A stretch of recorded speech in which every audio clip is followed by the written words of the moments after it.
Assalamualaikum warahmatullahi wabarakatuh. Sebelumnya di sini saya akan mempresentasikan sebuah makalah yang saya jadikan PPT dengan tema Sistem Informasi Manajemen Perawatan Mesin berbasis Preventive Maintenance untuk meningkatkan kendala mesin. Sebelumnya izinkan saya memperkenalkan diri. Saya Destianto Acianto Habib dari kelas pemesinan dengan NIM 240507300088. Nah, selanjutnya saya akan menjelaskan bab 1. Yang pertama ada sistem informasi.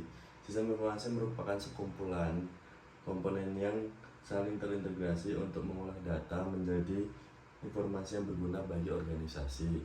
Itu ada fungsi utamanya. Yang pertama adalah mengumpulkan data, yang kedua ada mengolah data, yang ketiga ada menyimpan informasi, yang keempat ada menyebarkan informasi. Melalui sistem informasi, perusahaan dapat memperoleh informasi yang akurat, cepat untuk mendukung pengambilan keputusan. Nah, selanjutnya ada manajemen perawatan. Manajemen perawatan adalah proses pengelolaan seluruh aktivitas pemeliharaan mesin agar selalu berada dalam kondisi optimal. Kegiatan utamanya ada perencanaan perawatan, terus ada pengorganisasian pekerjaan, terus ada pengawasan pelaksanaan, dan ada evaluasi perawatan. Nah, tujuan akhirnya adalah menjaga keandalan dan ketersediaan mesin sehingga proses produksi dapat berjalan lancar. Ini ada evolusi strategi maintenance. Perkembangan strategi maintenance menunjukkan perubahan dan tindakan reaktif menjadi tindakan yang lebih proaktif dan berbasis data. Tahapan perkembangannya adalah breakdown maintenance, yang kedua ada preventive maintenance, yang ketiga ada predictive maintenance. Semakin modern metode yang digunakan, semakin kecil kemungkinan terjadinya kerusakan mendadak di suatu mesin. Terus yang selanjutnya ada peran sistem informasi dalam maintenance. Sistem informasi memiliki peran yang penting dalam mendukung aktivitas maintenance yang efektif dan terintegritas. Peran utamanya yang pertama ada menyimpan data mesin, terus yang kedua ada menyusun jadwal perawatan, yang ketiga ada mengelola work order, yang keempat ada memantau kondisi mesin, yang kelima ada menyusun laporan kinerja. Selanjutnya ada Computerized Maintenance Management System atau dalam kurung disingkat CMMS. Nah, CMMS merupakan sistem komputerisasi yang digunakan untuk mengelola seluruh aktivitas maintenance dalam satu platform terintegritas. Fitur utamanya ada asset management, kedua ada preventive maintenance, yang ketiga ada work order management, yang keempat ada inventory control, dan kelima ada reporting and analysis. Penggunaan CMMS mampu meningkatkan efisiensi pekerjaan maintenance sekaligus mengurangi downtime produksi. Selanjutnya ada tujuan sistem informasi maintenance. Implementasi sistem informasi maintenance bertujuan untuk meningkatkan performa mesin dan aktivitas pengelolaan dan perawatan. Tujuan utama yang pertama ada mengurangi downtime, yang kedua ada meningkatkan MTBF, yang ketiga ada menekankan biaya maintenance, yang keempat ada meningkatkan kualitas produk, yang kelima ada mendukung pengambilan keputusan. Keberhasilan sistem dapat diukur melalui peningkatan kinerja dan efisiensi operasional perusahaan. Ini ada komponen informasi maintenance. Sistem informasi maintenance tersusun dari beberapa komponen yang saling mendukung dalam pengelolaan data dan aktivitas perawatan. Yang komponen utamanya yang pertama ada hardware, ada software, ada database, ada network, dan brainware. Seluruh komponen tersebut harus bekerja terintegrasi agar sistem dapat berjalan secara optimal. Selanjutnya ada sensor monitoring mesin. Pada predictive maintenance, kondisi mesin dipantau menggunakan sensor untuk mendeteksi potensi kerusakan sejak dini.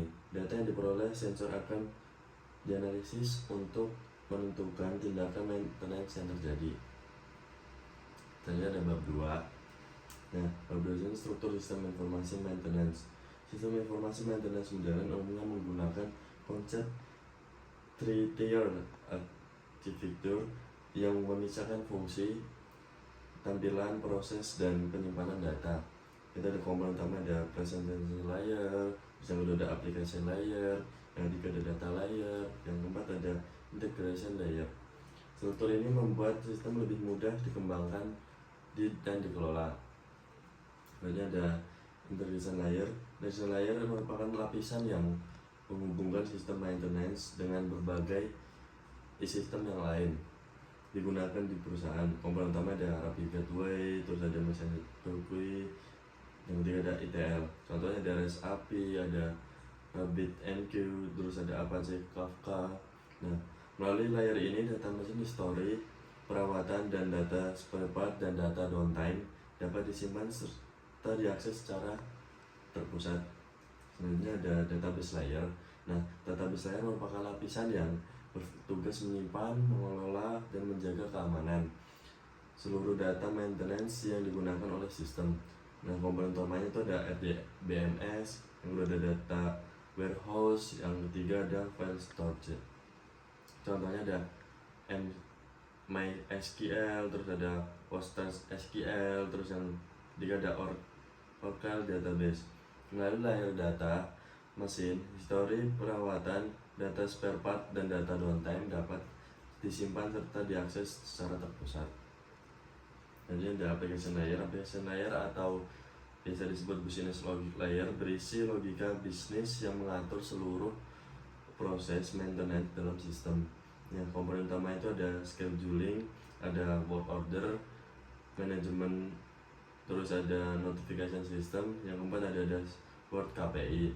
Nah, contohnya itu ada Node.js, terus ada Python, dan terakhir ada Java. Nah, lapisan ini nih menjadi pusat pengelolaan data maintenance sebelum disimpan ke database. Nah, sekarang tentunya ada presentation layer. Presentation layer merupakan bagian sistem yang langsung berinteraksi dengan pengguna. Komponen utamanya ada web application, terus ada desktop application, terus yang ketiga ada mobile application. Nah, pada layer ini pengguna dapat memasukkan data, melihat laporan, dan memantau aktivitas maintenance. Selanjutnya ada alur informasi maintenance.